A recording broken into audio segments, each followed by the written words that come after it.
शिवरात्रि पर अपनी शुभकामनाएं हम सबके समक्ष रखेंगी बहन अनुराधा राणा जी।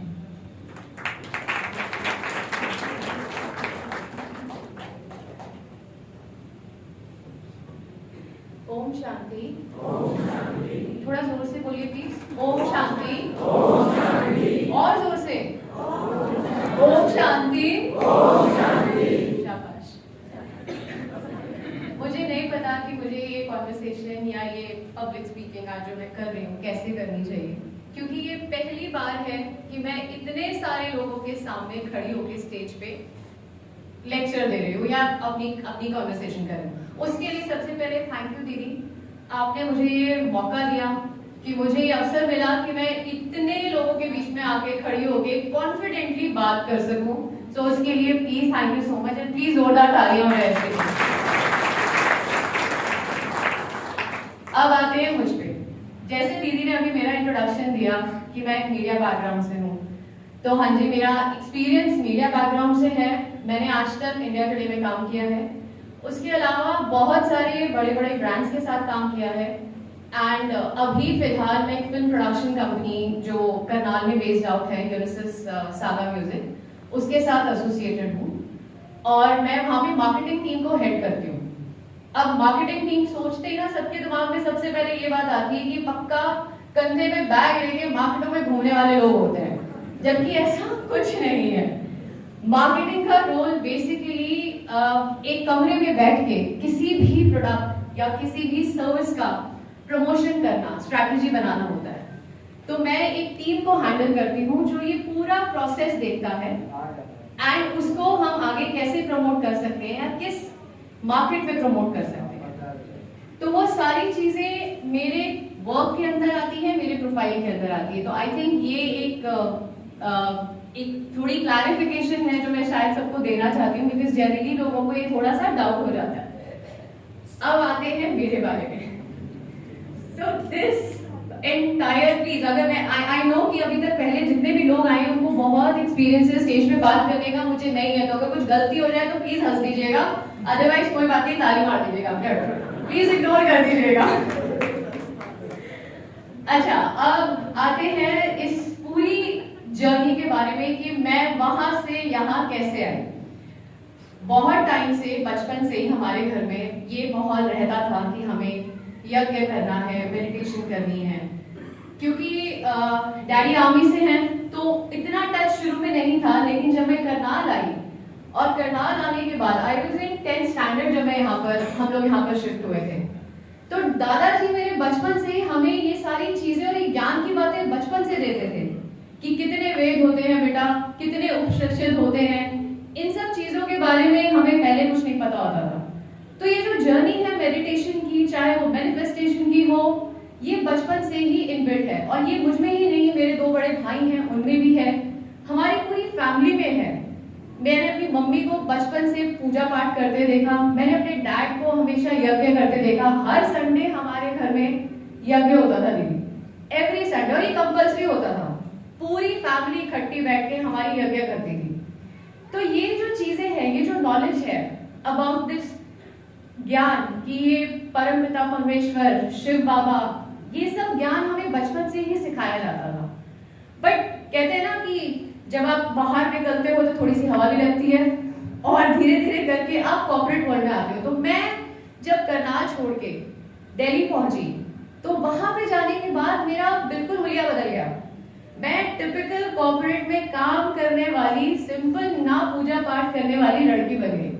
मुझे कुछ नहीं पता था कि क्या अध्यात्म है, क्या स्पिरिचुअल नॉलेज है। बट हाँ, ये जरूर है कि कहीं ना कहीं इस चीज की कमी मुझे अपने अंदर जरूर लगती थी, क्योंकि जब आप कॉर्पोरेट वर्ल्ड में काम करते हो बहुत स्ट्रेस होता है, बहुत डेडलाइंस होती हैं, बहुत सारी चीजें होती हैं जिन्हें हमें फॉलो करना पड़ता है। कई बार बॉस की डांट पड़ती है और बहुत गंदी डांट पड़ती है, वो भी सुनना पड़ता है, कुछ कर नहीं सकते। तो उस स्ट्रेस लेवल को मेंटेन करने के लिए, उसे बचाने के लिए कभी कभी ना ये लगता था कि यार अनु मेडिटेशन करना शुरू कर दे। अब मेडिटेशन कर तो लूं, करूं कैसे, वो नहीं आता मुझे। तो धीरे धीरे करके अपने आप को उस माहौल में ढालना मैंने शुरू किया। अब हम सब जानते हैं 2019 में या 2020 में जब ये कोविड आया तो मैं दिल्ली छोड़ के करनाल वापस आई। यहाँ पे आने के बाद मेरी जर्नी शुरू हुई इस जगह से, क्योंकि मेरे पेरेंट्स इस जगह से बहुत पहले से एसोसिएटेड थे। मैं जब भी आती, जैसे जैसे दिल्ली में आई, मैं नया नया एक्सपीरियंस बताती हूँ, प्लीज माइंड मत कीजिएगा।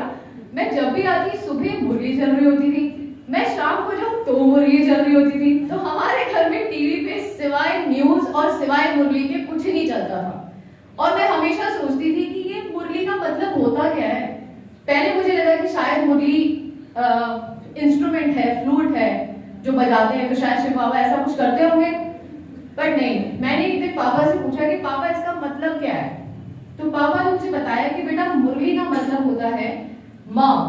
माँ से मतलब माँ, जैसे माँ अपने बच्चे की पालना करती है, उसी तरीके से इस मुरली का ज्ञान आपकी पालना करता है। उसके बाद आता है ऊ, जिसका मतलब है उत्तर।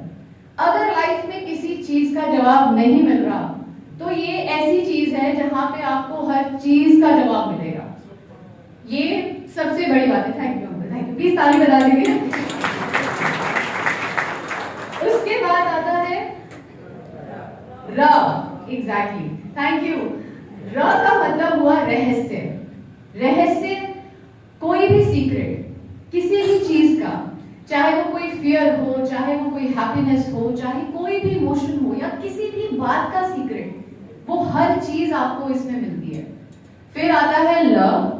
ल का मतलब हुआ लॉफुल, एज इन हर चीज के नियम और मर्यादा अनुसार किसी चीज का पालन करना, इज समथिंग जो कि इस पूरी मुरली के अंदर हमें मिलता है। और फिर आता है ई, जिसका मतलब हुआ ईश्वरीय ज्ञान। तो आप जिस सृष्टि की बात करते हैं, जिस यूनिवर्स की बात करते हैं, वो सारा ज्ञान इस मुरली में है। और मुझे कहीं ना कहीं, थैंक यू, कहीं ना कहीं इस ज्ञान का बहुत टाइम से रियलाइजेशन हुआ, और बहुत बार हुआ। ऐसा नहीं है कि यंग जनरेशन है तो फिर भैया नहीं समझ में आती कोई चीज, नहीं, ऐसा नहीं है। यंग जनरेशन को सबसे ज्यादा जरूरत है ऐसे ज्ञान की। मैंने जब यहाँ पे पापा मम्मी से पूछा कि यार आप लोग करते क्या हो वहां जाके, ये तो बताओ मुझे, होता क्या है वहां पे। पापा कहते बेटा एक दिन चल के देख, तेरे को पता चलेगा कि वहां पे क्या होता है। मैं ठीक है। मेरा पहला इंटरेक्शन यहाँ पे था, जन्माष्टमी का महोत्सव था, और मैं यहाँ पे छोटे छोटे बच्चों को डांस करते हुए देख रही हूँ। कुछ बच्चे आगे यहाँ पे गाने गा रहे, सब कुछ कर रहे हैं। ये बहुत अच्छी बात है, ये तो अच्छा खासा मतलब अच्छा इवेंट चलता है यहाँ पे। फिर मम्मी ने बोला बेटा ये नहीं है, यहाँ पे एक है बाबा का रूम। और मैंने कहा ठीक है। तो मम्मी कहती कि बेटा तो जाके ना एक बार जाकर आ, मेरे कहने से ना घुस के आ उसके अंदर। मैंने कहा एग्जैक्टली, मुझे यही बोला मम्मी ने, क्योंकि मैं वैसे तो जा नहीं सकती थी। तो मम्मी ने बोला तुम जाओ उसके अंदर। मैं वहां गई, वहां जाके बैठी। आप लोग शायद यकीन नहीं मानेंगे, ये मेरी लाइफ का पहला एक्सपीरियंस था जब मुझे इस बात का एहसास हुआ कि मेडिटेशन एक्चुअली में क्या होता है। What exactly is meditation for a person? जब वो उस लेवल को छूता है